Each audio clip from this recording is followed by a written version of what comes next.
Selamat pagi teman-teman. Di sini kami dari kelompok 4 akan mempresentasikan hasil diskusi kami tentang materi gangguan mood. Saya Christine Dwi Ardelia Safira, NPM 280. Next. Yang pertama ada gangguan suasana hati, depresif atau mood disorders. Ciri umum dari semua gangguan ini adalah adanya suasana hati yang sedih, hampa, atau mudah tersinggung. Disertai dengan perubahan somatik dan kognitif yang secara signifikan mempengaruhi kapasitas individu untuk berfungsi.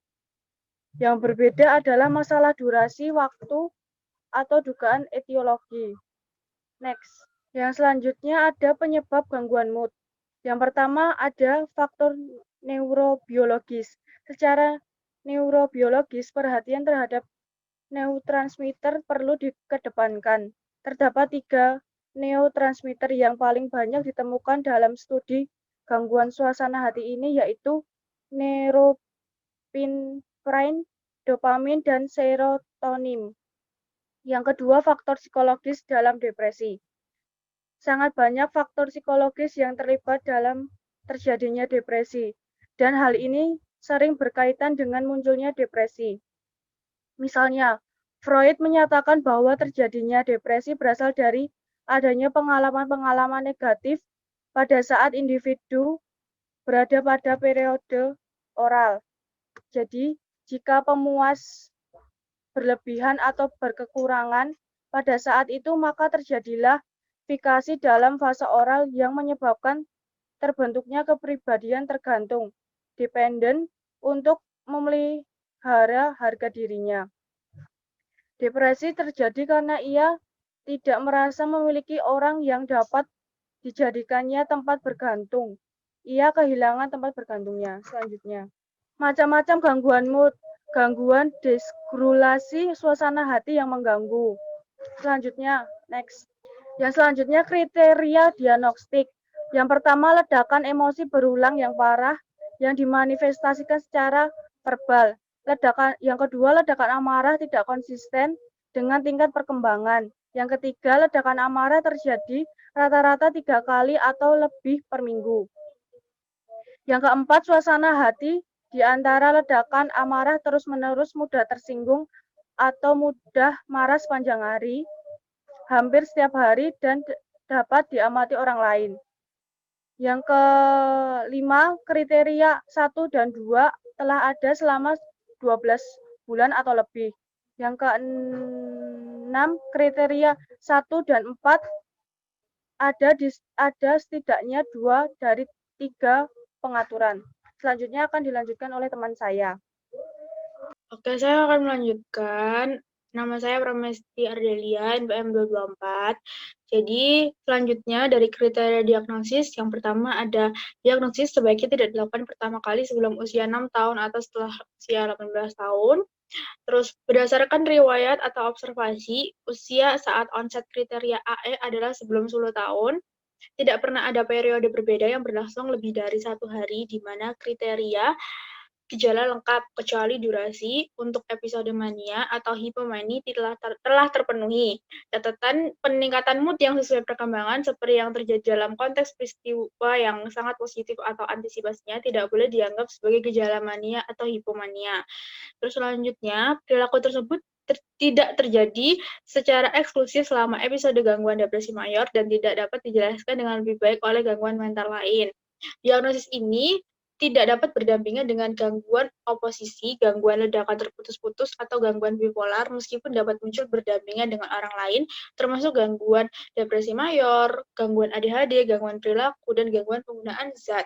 Individu yang gejalanya memenuhi kriteria untuk gangguan disregulasi suasana hati yang mengganggu dan gangguan menentang oposisi hanya boleh diberi diagnosis gangguan disregulasi suasana hati yang mengganggu. Jika seseorang pernah mengalami episode manik atau hipomani, diagnosa gangguan disregulasi suasana hati yang mengganggu tidak boleh dilakukan. Dan yang terakhir, gejala-gejala tersebut tidak disebabkan oleh efek fisiologis suatu zat atau kondisi medis atau neurologis lainnya. Next. Selanjutnya ada aspek diagnosis. Ciri inti dari dysregulasi suasana hati yang mengganggu bersifat iritasi kronis yang parah dan memiliki dua manifestasi klinis yang menonjol. Yang pertama, sering mengalami ledakan marah. Ledakan ini biasanya terjadi sebagai respon terhadap rasa frustasi dan dapat bersifat verbal atau perilaku dalam bentuk agresi terhadap benda, diri sendiri, atau orang lain. Hal tersebut harus sering terjadi, yaitu rata-rata 3 kali atau lebih per minggu, seperti kriteria C, selama setidaknya 1 tahun, serta setidaknya pada 2 pengaturan, yaitu kriteria E dan F, seperti di rumah dan di sekolah, dan mereka harus mengalami perkembangan yang tidak tepat, seperti kriteria B. Yang kedua, ada iritabilitas parah yang terjadi dari iritabilitas kronis, persisten, atau mood marah yang muncul di antara ledakan marah. Hal tersebut seperti mudah tersinggung atau mudah marah harus menjadi karakteristik anak yang hadir hampir sepanjang hari, setiap hari, dan terlihat oleh orang lain di lingkungan anak seperti kriteria D. Next. Selanjutnya ada kelaziman. Berdasarkan tingkat iritabilitas, persisten, kronis, dan parah yang merupakan fitur inti dari gangguan tersebut, prevalensi keseluruhan 6 bulan sampai 1 tahun periode disregulasi suasana hati yang mengganggu di antara anak-anak dan remaja yang mungkin jatuh dalam kisaran 2% sampai 5%. Namun, angka tersebut diharapkan lebih tinggi daripada pria dan anak-anak usia sekolah dibanding pada wanita dan remaja. Selanjutnya akan dilanjutkan oleh teman saya. Selanjutnya akan dijelaskan oleh saya. Nama saya Arina Nur Hikmah, NPM 214. Pengembangan dan kursus. Timbulnya dysregulasi suasana hati yang mengganggu harus pada usia sebelum 10 tahun dan diagnosis itu sebaiknya tidak diterapkan pada anak dengan usia perkembangan kurang dari 6 tahun. Penggunaan diagnosis harus dibatasi pada kelompok usia yang sama dengan validitas yang telah ditetapkan yaitu 7-18 tahun. Faktor resiko. Yang pertama ada faktor emosional. Lingkungan memegang peran dalam terjadinya gangguan mood. Studi menemukan bahwa faktor lingkunganlah yang memicu stres pada pasien. Beberapa studi menemukan bahwa sekitar 20-66% yang mengalami perubahan mood dan mengalami peristiwa yang memicu stres. Dari studi yang dilakukan oleh Kemenkes Indonesia, ditemukan bahwa 1,4 juta orang atau 6% dari penduduk Indonesia mengalami gangguan mood dan emosi. Yang kedua ada genetik dan fisiologis. Pada beberapa studi ditemukan bahwa pasien dengan keluarga inti yang menderita gangguan mood memiliki risiko yang lebih tinggi mengalami gangguan mood. Dan walaupun anak tersebut dibesarkan pada keluarga tanpa gangguan mood, tapi anak itu memiliki orang tua biologi dengan gangguan mood, dia dapat memiliki risiko yang lebih tinggi untuk mengalami gangguan mood. Tidak hanya itu, komplikasi selama kehamilan dan kelahiran diduga berhubungan dengan gangguan psikiatri termasuk meningkatkan risiko gangguan mood. Konsekuensi dari suasana hati yang mengganggu. Faktor risiko seseorang mengalami gangguan mood diantaranya bertempat tinggal dengan pendapatan UMR yang sangat tinggi, kasus perceraian, pengalaman masa kecil yang tidak menyenangkan dan terus berulang, memiliki keluarga dengan riwayat gangguan mood, anak dengan kontrol emosi yang tidak baik, dan terakhir jenis kelamin, yaitu gangguan bipolar lebih sering terjadi pada perempuan, sedangkan gangguan mood pada anak lebih banyak ditemukan pada anak laki-laki. Selanjutnya, masalah diagnostik terkait gender. Anak-anak dengan ciri gangguan dysregulasi suasana hati yang mengganggu adalah anak laki-laki. Perbedaan prevalensi ini antara anak laki-laki dan perempuan membedakan gangguan dysregulasi suasana hati yang mengganggu dari gangguan bipolar, yang di dalam penyebarannya terdapat perbedaan jenis kelamin. Epidemiologi gangguan mood bervariasi menurut diagnosisnya. Prevalensi ini gangguan mood juga dipengaruhi oleh usia dan jenis kelamin pasien. Risiko bunuh diri. Secara umum, bukti yang mendokumentasikan perilaku bunuh diri dan keagresifan serta konsekuensi parah lainnya yang fungsional. Dalam gangguan dysregulasi suasana hati yang ganggu, hendaknya diperhatikan sewaktu mengevaluasi anak-anak yang memiliki iritasi kronis. Komplikasi gangguan mood yang paling sering terjadi adalah bunuh diri, pembunuhan, dan kecanduan. Risiko bunuh diri pada pasien berlangsung seumur hidup bila tidak mendapatkan terapi. Penderita gangguan mood yang memiliki risiko bunuh diri lebih tinggi daripada pasien. Penderita gangguan mood yang memiliki risiko bunuh diri yang tinggi adalah pasien perempuan dengan riwayat penyalahgunaan alkohol dan zat terlarang. Mengalami gangguan mood episode pertama pada usia muda dengan durasi yang sangat lama. Mortalitas gangguan mood sangat dipengaruhi oleh risiko bunuh diri, di mana sekitar 25% bunuh diri yang terjadi secara umum dilakukan oleh pasien bipolar. Sebaliknya, pasien dengan bipolar diperkirakan memiliki risiko percobaan bunuh diri 15 kali lebih besar dibanding populasi umum. Selanjutnya akan dijelaskan oleh teman saya. Saya Bizarelia, NPM 223 akan menjelaskan mengenai perbedaan diagnosa, yaitu yang pertama ada gangguan bipolar. Fitur utama yang membedakan gangguan disregulasi suasana hati yang mengganggu dan gangguan bipolar pada anak-anak melibatkan perjalanan longitudinal dari gejala inti. Pada anak-anak, seperti pada orang dewasa, gangguan bipolar 1 dan gangguan bipolar 2 bermanifestasi sebagai penyakit episodik dengan episode gangguan mood yang berbeda yang dapat dibedakan dari presentasi khas anak.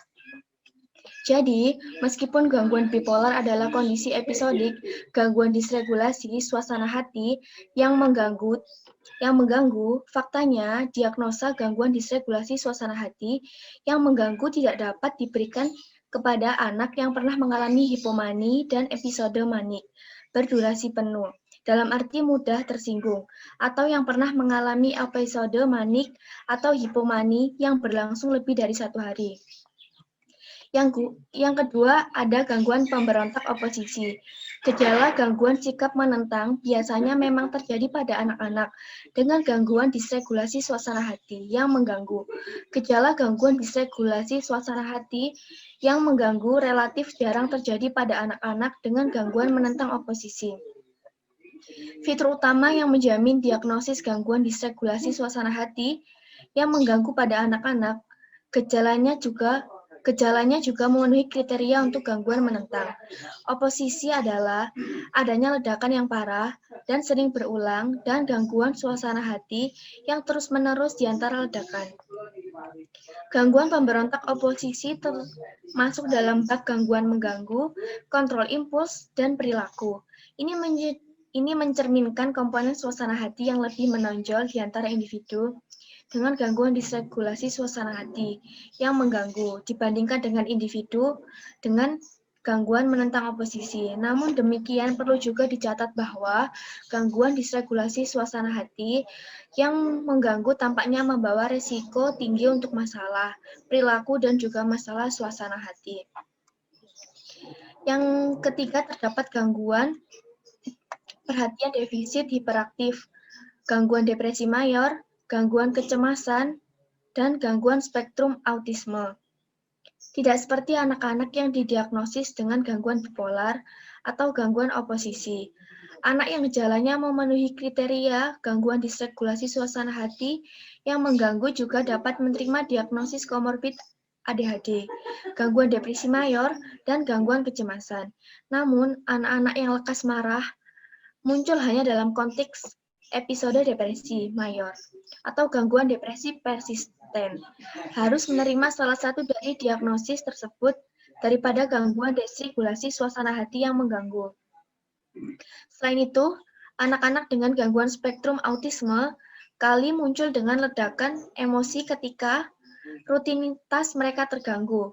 Dalam hal ini, ledakan amarah akan dianggap sekunder akibat gangguan spektrum autisme dan anak seharusnya tidak menerima diagnosis gangguan disregulasi suasana hati yang mengganggu. Yang terakhir, yaitu gangguan ledakan intermiten. Anak-anak dengan gejala yang menunjukkan gangguan ledakan terputus-putus hadir dengan ledakan emosi yang parah, seperti anak-anak dengan gangguan disregulasi suasana hati yang mengganggu. Namun, tidak seperti gangguan disregulasi suasana hati yang mengganggu. Gangguan ledakan intermiten tidak memerlukan gangguan suasana hati yang terus-menerus di antara ledakan. Selain itu, gangguan ledakan terputus-putus hanya memerlukan gejala aktif selama 3 bulan, berbeda dengan persyaratan 12 bulan untuk gangguan disregulasi suasana hati yang mengganggu. Jadi, kedua diagnosis ini tidak boleh dilakukan pada anak yang sama. Next. Selanjutnya ada komorbiditas. Tingkat komorbiditas dalam gangguan disregulasi suasana hati yang mengganggu sangat tinggi. Jarang ditemukan individu yang gejalanya memenuhi kriteria untuk gangguan disregulasi mood yang mengganggu saja. Komorbiditas antara gangguan disregulasi suasana hati yang mengganggu dan sindrom yang didefinisikan DSM lainnya tampak lebih tinggi daripada banyak penyakit mental pediatrik lainnya. Tumpang tindih terkuat adalah dengan gangguan menentang oposisi. Tidak hanya tingkat komorbiditas yang tinggi pada gangguan disregulasi mood yang mengganggu, namun juga kisaran penyakit komorbiditas tampak sangat beragam. Anak-anak ini biasanya datang ke klinik dengan berbagai macam perilaku gangguan mengganggu suasana hati, kecemasan, dan bahkan gejala dan diagnosis spektrum autisme. Next. Yaitu contoh kasus gangguan suasana hati, mood. Identitas subjek bernama Dede, jenis kelamin laki-laki. Beragama Kristen, berusia 42 tahun, suku bangsa Flores, status menikah, dan alamat Jalan Pulau Serangan nomor 50. Riwayat kehidupan. Sebelumnya, Dede bercerita jika dahulu sebelum dirinya sakit, ia merupakan anak yang aktif. Saat remaja, Dede menceritakan bahwa sering memendam masalahnya sendiri, sering memukul teman, dan melanggar lalu lintas. Dede mempunyai riwayat merokok, namun sudah 4 tahun ini tidak melakukannya lagi. Dede sudah 3 tahun menderita stroke yang awalnya dimulai dengan nyeri pada pinggang. Dede menyadari sakit yang dideritanya murni sakit medis. Namun, setelah 1 tahun berjalan, Dede tidak bisa berjalan. Awalnya Dede rajin berobat, baik berobat ke medis maupun alternatif. Dede merupakan anak ketiga dari 7 bersaudara. Riwayat kehidupan sekarang. Pada saat ini, Dede merasa putus asa dan tidak mau berobat lagi karena tidak mau merepotkan istri dan keluarganya. Dede juga bercerita bahwa pada bulan Oktober 2011 terdapat masalah dengan teman kerja. Dikatakan ada beberapa temannya yang tidak mau membantu Dede. Dalam hal ini, pengurusan kenaikan gaji. Padahal dulunya Dede sering membantu mereka. Dede mengatakan jika dirinya tidak berguna karena tidak dapat mengerjakan apa-apa. Tidak bisa menjaga anak maupun istri dan keluarganya. 3 bulan yang lalu, Dede mendapat serangan stroke lagi sampai ia tidak dapat berbicara. Beliau bercerita jika penyakit yang diderita tidak sembuh-sembuh, justru semakin parah. Hal ini dapat dipererat karena sejak 6 bulan yang lalu, istri mulai memarahi Dede karena tidak mau berobat lagi, sehingga membuat dirinya kehilangan minat untuk melakukan aktivitas. Dede menghabiskan waktunya di rumah dan tidak melakukan apa-apa semenjak 3 bulan ini. Nafsu makan Dede dikatakan menurun dan sering terbangun saat tengah malam dan kadang sampai tidak bisa tidur lagi. Selanjutnya akan dijelaskan oleh teman saya. Baik, selanjutnya saya Intan Listiani, NPM 219, akan melanjutkan menjelaskan mengenai contoh kasus tersebut, yaitu dengan keluhan pertama, sedih karena tidak kunjung sembuh dari sakitnya, kedua, merasa putus asa, bersalah, dan tidak berguna. Lalu diagnosa multiaksialnya, yaitu aksis pertama, dengan gangguan depresi berat tanpa ciri psikotik, yaitu kode diagnostik 296.23 atau F32.2. Aksis keduanya tidak ada, aksis ketiganya penyakit stroke, aksis keempat yaitu terdapat masalah dengan keluarga dan lingkungan pekerjaan. Aksis kelima yaitu GAF 31 sampai 40. Next. Selanjutnya yaitu gangguan depresi mayor atau major depressive disorder. Dengan kriteria diagnostik yang pertama, yaitu 5 atau lebih dari gejala berikut telah muncul selama periode 2 minggu yang sama, yang mewakili perubahan dari fungsi sebelumnya. Setidaknya salah satu dari gejala tersebut adalah suasana hati tertekan atau kehilangan minat atau kesenangan. Dengan catatan tidak termasuk gejala yang secara jelas berhubungan dengan kondisi medis yang lain. 1. Suasana hati tertekan sebagian besar sepanjang hari, hampir setiap hari seperti yang ditunjukkan oleh laporan subjektif, misalnya merasa sedih, kosong, putus asa, atau pengamatan yang dilakukan oleh orang lain, misalnya terlihat menangis, dengan catatan pada anak-anak dan pada remaja, mood bisa mudah tersinggung. Kedua, yaitu menurunnya minat atau kesenangan dalam semua hal, atau hampir semua, sebagian besar aktivitas, hampir setiap hari, seperti yang ditunjukkan oleh akun subjektif atau observasi. Penurunan berat badan yang signifikan saat tidak berdiet atau penambahan berat badan, misalnya perubahan lebih dari 5% dari berat badan dalam sebulan, atau penurunan peningkatan nafsu makan hampir setiap hari dengan catatan pada anak-anak pertimbangkan kegagalan untuk mencapai kenaikan berat badan yang diharapkan. Ketiga, yaitu insomnia atau hipersomnia hampir setiap hari. Keempat, agitasi atau retardasi psikomotor hampir setiap hari tidak dapat diamati oleh orang lain, hanya perasaan subjektif dari kegelisahan atau menjadi lambat. 5. Kelelahan atau kehilangan energi hampir setiap hari. 6. Perasaan tidak berharga atau rasa bersalah yang berlebihan atau tidak pantas yang mungkin delusi hampir setiap hari, bukan hanya menyalahkan diri sendiri atau rasa bersalah karena sakit. 7.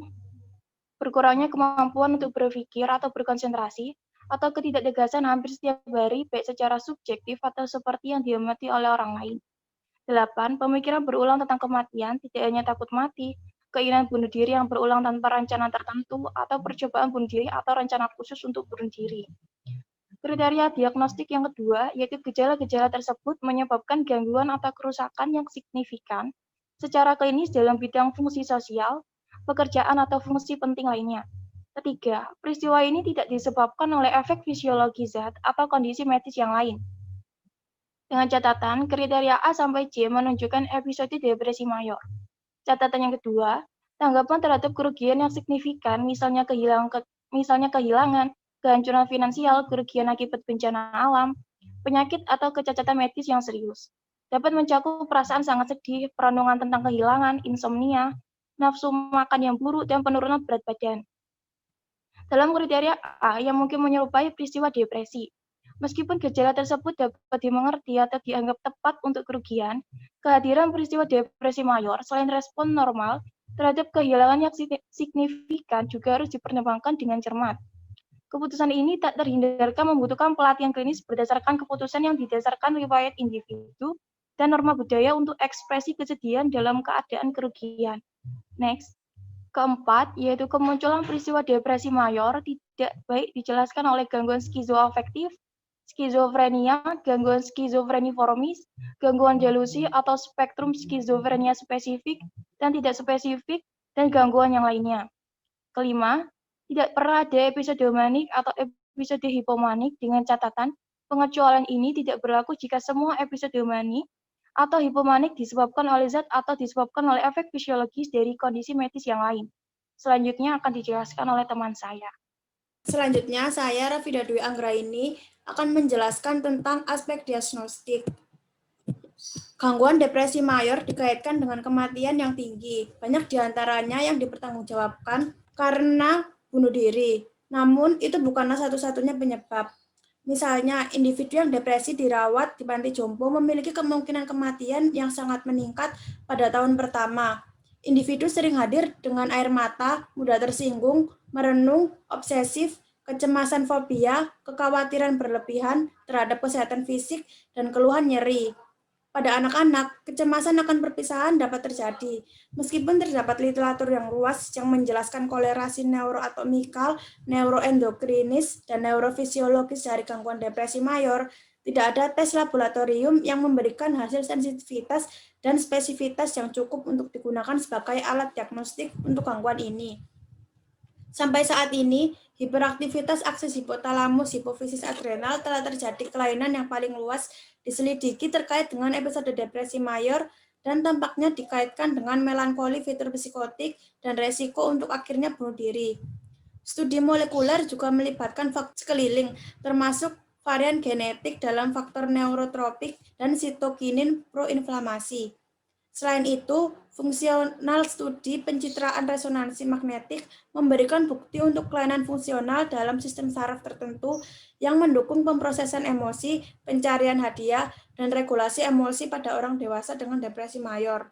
Selanjutnya, kelaziman. Kelaziman gangguan depresi mayor selama 12 bulan di Amerika Serikat adalah sekitar 7% dengan perbedaan yang mencolok berdasarkan kelompok usia, sehingga kelaziman pada individu berusia 18 hingga 29 tahun 3 kali lipat lebih tinggi daripada pada individu yang berusia 60 tahun atau lebih. Wanita mengalami tingkat 1,5 hingga 3 kali lipat lebih tinggi daripada pria yang dimulai pada awal masa remaja. Selanjutnya, pengembangan dan perjalanan. Gangguan depresi mayor dapat muncul pertama kali pada usia berapapun, tetapi kemungkinan onsetnya meningkat tajam seiring dengan pubertas. Di Amerika Serikat, insiden tampaknya memuncak pada usia 20-an, namun onset pertama pada akhir kehidupan tidak jarang terjadi. Perjalanan penyakit depresi mayor cukup bervariasi, sehingga beberapa individu jarang jika pernah mengalami remisi, sementara yang lain mengalami bertahun-tahun dengan sedikit atau tanpa gejala di antara episode-episode terpisah. Penting untuk membedakan individu yang datang untuk pengobatan selama eksaserbi penyakit depresi kronis dari mereka yang gejalanya berkembang baru-baru ini. Gejala depresi kronis secara substansial meningkatkan kemungkinan kepribadian yang mendasari kecemasan dan gangguan penggunaan zat dan menurunkan kemungkinan pengobatan akan diikuti oleh resolusi gejala penuh. Oleh karena itu, penting untuk meminta individu yang mengalami gejala depresi untuk mengidentifikasi periode terakhir setidaknya 2 bulan di mana mereka sepenuhnya bebas dari gejala depresi. Pemulihan biasanya dimulai dalam waktu 3 bulan sejak onset untuk 2 dari 5 orang dengan depresi berat dan dalam waktu 1 tahun untuk 4 dari 5 orang. Keterkinian onset merupakan penentu yang kuat dari kemungkinan pemulihan jangka pendek, dan banyak individu yang telah mengalami depresi hanya selama beberapa bulan dalam diharapkan pulih secara spontan. Ciri yang terkait dengan tingkat pemulihan yang rendah selain durasi episode saat ini, termasuk ciri psikotik, kecemasan yang menonjol, gangguan kepribadian, dan keparahan gejala. Resiko kekambuhan menjadi semakin rendah seiring dengan meningkatnya durasi remisi. Resikonya lebih tinggi pada individu yang episode sebelumnya parah, pada individu yang lebih muda, dan pada individu yang mengalami beberapa episode. Gejala-gejala depresi yang terus-menerus, bahkan ringan selama remisi, merupakan predikator yang kuat untuk kekambuhan. Banyak penyakit bipolar dimulai dengan 1 atau lebih episode depresi, dan sebagian besar awalnya individu tampak memiliki gangguan depresi mayor akan terbukti pada waktunya malah mengalami gangguan bipolar. Hal ini mungkin terjadi pada individu dengan onset penyakit pada masa remaja. Mereka yang memiliki ciri psikotik dan mereka yang memiliki riwayat keluarga penyakit bipolar. Kehadiran penanda dengan ciri campuran juga meningkatkan resiko diagnostik manik atau hipomanik di masa mendatang.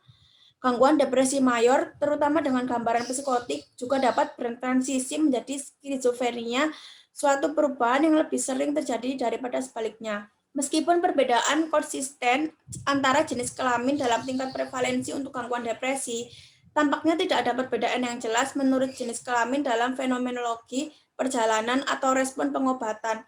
Demikian pula, tidak ada efek yang jelas dari usia saat ini pada perjalanan atau respon pengobatan gangguan depresi mayor. Namun, beberapa perbedaan gejala ada, seperti hipersomni dan hiperfagia lebih dulu mungkin terjadi pada individu yang lebih muda, dan gejala melankolis, terutama gangguan psikomotor, lebih sering terjadi pada individu yang lebih tua. Kemungkinan upaya bunuh diri berkurang di usia pertengahan dan akhir kehidupan, meskipun resiko bunuh diri tidak terjadi. Depresi dengan onset usia dini lebih bersifat familial dan lebih mungkin melibatkan gangguan kepribadian. Perjalanan gangguan depresi mayor dalam individu umumnya tidak berubah seiring bertambahnya usia. Waktu rata-rata untuk pemulihan tampaknya stabil dalam waktu lama dan kemungkinan berada dalam suatu episode umumnya tidak meningkat atau menurun seiring waktu. Selanjutnya akan dijelaskan oleh teman saya. Perkenalkan, nama saya Devitri Ananda Hakim, NPM 213. Saya mau menjelaskan tentang faktor risiko dan gejala. Faktor risiko dan gejala yang pertama ada temperamental, yaitu neurotisme efektivitas negatif adalah faktor risiko yang kuat untuk timbulnya gangguan depresi mayor. Dan tingkat yang tinggi tampaknya membuat individu lebih mungkin mengembangkan episode depresi sebagai respon terhadap peristiwa kehidupan yang penuh tekanan. Yang kedua ada lingkungan. Lingkungan, peristiwa kehidupan yang penuh tekanan dikenali dengan baik sebagai pencetus episode depresi mayor, tetapi ada atau tidak adanya peristiwa kehidupan yang merugikan di dekat onset, episode tampaknya tidak memberikan panduan yang berguna untuk prognosis atau pemilihan pengobatan. Yang ketiga ada genetik dan fisiologis. Anggota keluarga tingkat pertama dari individu dengan gangguan depresi mayor memiliki resiko gangguan depresi mayor 2 hingga 4 kali lebih tinggi daripada populasi umum. Yang terakhir ada pengubah perjalanan. Pada dasarnya, semua gangguan non-mood meningkatkan risiko individu mengembangkan depresi. Penggunaan zat, kecemasan, dan gangguan kepribadian ambang adalah di antara yang paling umum dan gejala depresi yang muncul mungkin mengaburkan dan menunda pengenalannya. Namun, perbaikan klinis yang berkelanjutan pada gejala depresi dapat bergantung pada pengobatan yang tepat untuk penyakit yang mendasari. Kondisi medis yang kronis atau melumpuhkan juga meningkatkan risiko episode depresi mayor. Penyakit umum seperti diabetes, obesitas, morbid, dan gangguan kardiovaskular sering dipersulit oleh episode depresi, dan episode ini lebih mungkin menjadi kronis daripada episode depresi pada individu yang sehat secara medis. Setelah itu ada masalah diagnostik terkait budaya. Survei gangguan depresi mayor di berbagai budaya telah menunjukkan perbedaan 7 kali lipat dalam tingkat kelaziman 12 bulan, tetapi lebih banyak konsistensi dalam rasio perempuan ke laki-laki, usia rata-rata saat onset, dan sejauh mana kehadiran gangguan tersebut meningkatkan kemungkinan penyalahgunaan substansi komorbid. Dari temuan ini menunjukkan perbedaan budaya yang substansial dalam pernyataan gangguan depresi mayor. Mereka tidak mengizinkan keterkaitan sederhana antara budaya tertentu dan kemungkinan gejala tertentu. Di antara kriteria gejala, insomnia dan kehilangan energi adalah yang paling banyak dilaporkan secara seragam. Next. Selanjutnya masalah diagnostik terkait gender. Gangguan depresi mayor adalah kelaziman yang lebih tinggi pada wanita. Tidak ada perbedaan yang jelas antara jenis kelamin. Pada wanita, risiko upaya bunuh diri lebih tinggi dan risiko penyelesaian bunuh diri lebih rendah. Perbedaan angka bunuh diri menurut gender tidak sebesar di antara mereka yang mengalami gangguan depresi seperti populasi secara keseluruhan. Selanjutnya ada risiko bunuh diri. Kemungkinan perilaku bunuh diri selalu ada selama episode depresi mayor. Faktor risiko yang paling konsisten dijelaskan adalah riwayat percobaan atau ancaman bunuh diri di masa lalu. Tetapi harus diingat bahwa sebagian besar kasus bunuh diri tidak didahului oleh upaya yang gagal. Ciri-ciri lainnya terkait dengan peningkatan risiko bunuh diri yang tuntas termasuk jenis kelamin laki-laki, melajang atau hidup sendiri, dan memiliki perasaan putus asa yang menonjol. Kehadiran gangguan kepribadian ambang secara nyata meningkatkan risiko masa depan upaya bunuh diri. Selanjutnya, ada konsekuensi fungsional mayor gangguan depresif. Banyak konsekuensi fungsional dari gangguan depresi mayor berasal dari individu gejala. Gangguan bisa sangat ringan, sehingga banyak dari mereka yang berinteraksi dengan terkena individu yang tidak menyadari gejala depresi. Namun, dapat berkisar gangguan pada ketidakmampuan total, sehingga individu yang depresi tidak dapat memenuhi perawatan diri dasar kebutuhan. Di antara individu yang terlihat dalam pengaturan medis umum, mereka dengan gangguan depresi mayor mengalami lebih banyak rasa sakit dan penyakit fisik dan penurunan yang lebih besar dalam fungsi fisik, sosial, dan peran. Selanjutnya ada komorbiditas.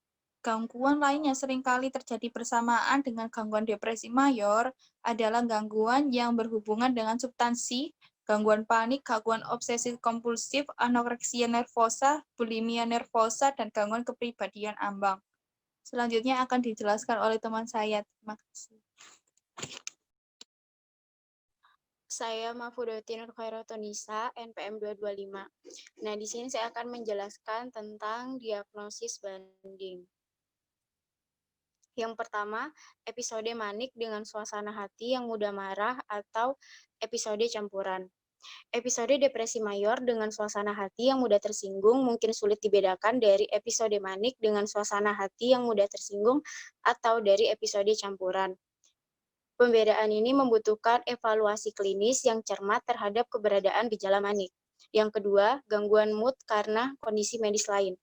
Episode depresi mayor adalah diagnosis yang tepat jika gangguan mood tidak dinilai berdasarkan riwayat individu, pemeriksaan fisik, dan temuan laboratorium.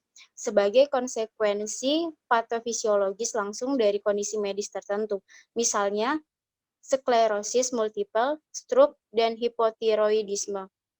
Yang ketiga, gangguan depresi atau bipolar yang diinduksi zat atau obat. Gangguan ini dibedakan dari gangguan depresi mayor dengan fakta bahwa suatu zat, misalnya penyalahgunaan obat, pengobatan, dan toksin, tampaknya secara etiologis terkait dengan gangguan mood. Misalnya suasana hati depresi, yang terjadi hanya dalam konteks penarikan dari kokain akan didiagnosis sebagai gangguan depresi yang diinduksi kokain. Yang keempat, gangguan perhatian defisit atau hiperaktif. Distractibility dan toleransi frustasi yang rendah dapat terjadi pada gangguan attention deficit hyperactivity dan episode depresi mayor. Jika kriteria terpenuhi untuk keduanya, gangguan attention deficit atau hyperactivity dapat didiagnosis selain gangguan mood. Namun, dokter harus berhati-hati untuk tidak mendiagnosis episode depresi mayor secara berlebihan pada anak-anak dengan gangguan attention deficit atau hyperactivity yang gangguan moodnya ditandai dengan mudah tersinggung daripada kesedihan atau gangguan atau kehilangan minat. Yang kelima, gangguan penyesuaian dengan suasana hati tertekan. Episode depresi mayor yang terjadi sebagai respon terhadap stresor psikososial dibedakan dari gangguan penyesuaian dengan suasana hati tertekan oleh fakta bahwa kriteria lengkap untuk episode depresi mayor tidak terpenuhi dalam gangguan penyesuaian. Selanjutnya yang terakhir, kesedihan. Periode kesedihan merupakan aspek inheren dari pengalaman manusia. Periode-periode ini tidak boleh didiagnosis sebagai episode depresi mayor kecuali kriteria terpenuhi untuk tingkat keparahan, yaitu 5 dari 9 gejala. Durasi yaitu hampir sepanjang hari, hampir setiap hari selama setidaknya 2 minggu, dan secara klinis gangguan atau gangguan yang signifikan. Diagnosis gangguan depresi tertentu lainnya mungkin sesuai untuk presentasi suasana hati depresi dengan gangguan signifikan secara klinis yang tidak memenuhi kriteria untuk durasi atau tingkat keparahan. Next. Selanjutnya contoh kasus. Contoh kasus gangguan suasana hati atau mood. Yang pertama, identitas subjek, nama Nyonya N, jenis kelamin perempuan, agama Islam, usia 29 tahun. Next. Keluhan. Yang pertama, sering berbicara dan tertawa sendiri lalu menangis. Yang kedua, susah tidur dan sering terbangun saat malam hari. Kejadian 6 bulan lalu yaitu anak perempuan Nyonya N meninggal saat berusia kurang dari 1 tahun dan beliau ditinggal kabur oleh suaminya. Setelah anaknya meninggal, kejadian tersebut sangat mempengaruhi dan merubah drastis kehidupan Nyonya N dalam kehidupan sehari-hari. Dari kejadian ditinggalkan anak perempuan dan suaminya, keluarga Nyonya N mengatakan jika beliau sering tertawa sendiri sejak 6 bulan terakhir. Nyonya N suka berbicara sendiri, kemudian tiba-tiba tertawa sendiri, lalu menangis tanpa sebab yang jelas. Beliau sering berdiam diri di depan kaca, lalu menangis sendiri tanpa sebab yang jelas. Selain itu, nafsu makan Nyonya N juga berkurang sejak 6 bulan yang lalu. Beliau sering tidur dan bangun kembali karena terkejut, dan hal ini berulang kali terjadi sepanjang malam. Keluarga Nyonya N juga menceritakan jika Nyonya N tidak mau terlalu banyak berkomunikasi, diajak bicara, maka beliau hanya menjawab seperlunya saja. Nyonya N juga lebih suka murung atau menonton televisi jika acara tersebut disiarkan banyak yang menampilkan anak-anak, dan Nyonya N mengaku bahwa anaknya sekarang sudah di surga dan berkeinginan untuk memiliki anak lagi sebanyak 34 anak. Selanjutnya, diagnosa multiaksial. Yang aksi 1, 296.22 atau F32.1, gangguan depresi sedang. Yang aksis 2, tidak ada. Aksis 3, tidak ada. Aksis 4, kehilangan anak perempuan dan ditinggalkan suami. Aksis 5, GAF 51-60, gejala sedang, disabilitas sedang. Sekian dari kelompok kami, lebih dan kurangnya mohon dimaafkan dan terima kasih.